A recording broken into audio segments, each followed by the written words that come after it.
Hey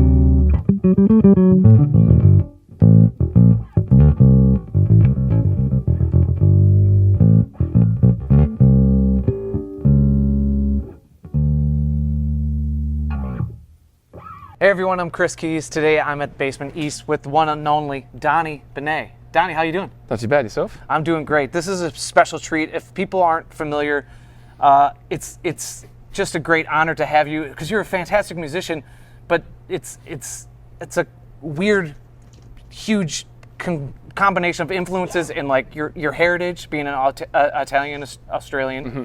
But it's like, can you debrief everyone that might think that this is a shtick or a joke, but like, can you tell me what the Donny Bene is all about? Oh, thank you for the kind words. You're a fantastic player. I mean, obviously the intro just spoke for itself. Oh, I hope so. I mean, you know, I'm not great at that stuff. I mean, I'm a very seriously trained musician. I've been a jazz musician in a prior life, and I try not to take myself too seriously now, but I'm deadly serious about taking the piss out of myself, if that makes sense. Yeah. So it's I had but the music is so good. It's not. It has to be. Yeah. It has to be. I mean, for me, like I'm a massive nerd, as you can tell. Yeah. Gear and music and influences and all that kind of stuff. So I always take the approach of like, would I like to listen to this stuff? Like if some bald, chubby guy started shredding on bass and fretless, I'd be like, hell yeah. Yeah. So it's like I may as well be that guy to do it. So yeah. It's an amazing thing because again, you know, everyone thinks of it as a shtick because there's a lot of great, I don't say caricatures, but there's acts like Steel Panther, you know, like those types of bands, and that's fun too. But what I think is real genuine about what you is it's a love for the music and a love for the instrument and bass. Yep. But like you said, you're classically trained in double bass, and you had to go at that trying to make that a career. I did it, and I was sick of it, and I moved on to. It's funny. I kind of grew up, taught myself. Like I was a classical pianist for 10 years or something, and then come from a musical family. The drummer and the saxophonist in my band were all brothers, so we all taught ourselves instruments. I taught myself bass. My dad bought me a bass, and it sat in the hallway with a price tag of $440, and every time I walked past it, I got guilty. So he had some like instructional books, and I ripped them out and learnt them, and then I got he had a video that had like Larry Graham and Bootsy Collins and Bernard Edwards and Nile Rodgers on it. So that was my. I can clearly influence. That's very heavily influenced. And it's funny because then I went off and studied, you know, did a masters of double bass jazz, all that kind of shit, and played with all these great Australian jazz musicians. And I ended up coming back to the music I wanted to play as a teenager. So it's kind of rad. Like it's a really nice circle. Now, in between that circle and the sandwich, we'll call it, of that what makes up your musical history is Triosk. It's like a very experimental jazz trio that you had. How does that kind of inform where you get now? Because that was such an experimental thing with loops and obviously with what we were doing there with your brother. That was a big thing. So that was with two other musicians, a drummer called Lawrence Pike and a pianist called Adrian Clumpers. And we were working with mini discs back then. It was like I used to dangle a little mini disc mic over my Roland Cube and make samples. I had I think a Boss DD3 or whatever, the one that had like 1.5 seconds of delay. Yeah. And we'd literally make loops out of that. And but that band was complete and utter freedom in it. And I really learned the importance of the bass in that because the drummer and the pianist were very like explosive, dynamic, and my job was just doing big, deep notes. But I'd learnt the power of shifting a note could influence where the composition went or the improvisation went, where the rhythms went. So it was a really good thing, and I already knew how important the bass was from growing up listening to Motown and funk and soul. But then less, it was really about less is more. So, you know, amongst all the chaos, I just do a big note, and that would kind of influence where we go, and that was kind of what spawned the Donny Bene project actually, because the band broke up. Okay. And I continued making. I'd gotten like Cubase and a Line 6 delay pedal, so I had 14 seconds.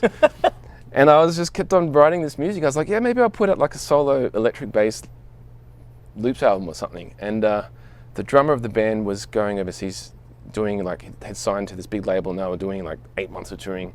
So I started making these Donny Bene songs as a little joke, and like singing into the mic here, and they just kept on encouraging me, like, oh, do another one. And then eventually I had 8 songs, and then I had a record. And it's funny because the record, it's a true jazz kind of dog thing, that my first record, everything is one take. Because I'd always worked in that jazz realm of you know, you own your mistakes, and you know, it's one chance and that's it. Yeah.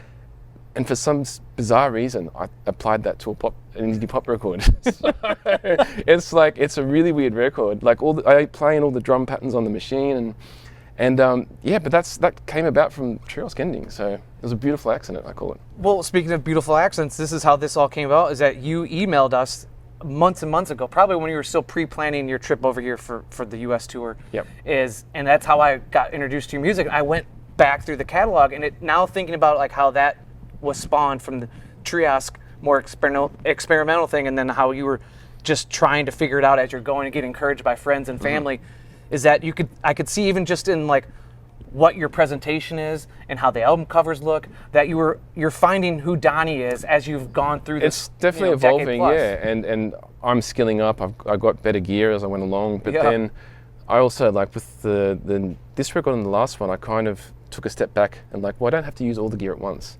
The newest record, sorry, I'm playing drums on it, and a Yamaha CP70, and they take up so much room in the mix that I really barely play. Like the bass lines are simpler, the synth, there's not as many synths, the guitar's really simple, like every part counted a lot more than it did in the past. Yeah. So it's a nice personal journey for me to, you know, to refine it. And there's that thing, as you get older as a musician, you kind of lose your chops, which you don't lose them, you become smarter. Yeah. At placing notes, and so yeah. And I know that starting out, all the instruments were done by you. Is that still the case on all the albums? Except for the saxophone, but yeah. Okay, so, yeah. You can't handle the sexy sax? No, my brother's he's the best, so I just leave that to him. Yeah. But, yeah, it's kind of fun. Like, it's part of the appeal, and then it's really weird because when I speak to my brother about the drums, like tuning drums, I'm like, I tune drums like how they sound on the record, which is, because he'll come over and tune my drums, and I'm like, this sounds weird to me. Yeah. It doesn't sound like Steve Gadd. So then I'll like tape it up and I'll play it. It's like, yeah, this sounds like, you know, on this record. And so it's kind of weird. So I think that's what makes it work, because in my head I've got how I want it to sound. Yeah. I mean, it would be great to work with other people and do that.